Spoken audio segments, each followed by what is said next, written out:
اللہ علیہ وسلم نے فرمایا میرا رب کریم جب کسی کو بیمار کرتا ہے نا تو پھر اللہ فرشتوں کو بھیجتا ہے، فرماتا ہے جب پتہ کر کے آؤ کسی سے میری شکایت تو نہیں کر رہا۔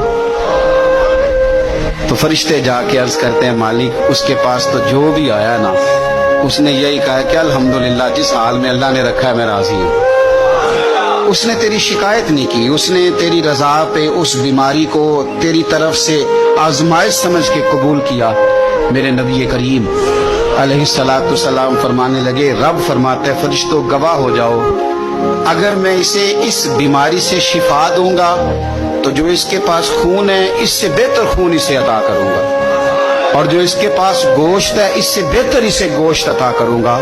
اور اگر میں اسے اس بیماری میں وفات دوں گا تو پھر میں اسے جنت عطا کروں گا۔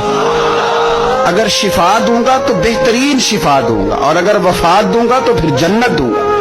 جب آپ حوصلے کے ساتھ چیزوں کو قبول کرتے، جب آپ کی طبیعت کے اندر صبر چھلکتا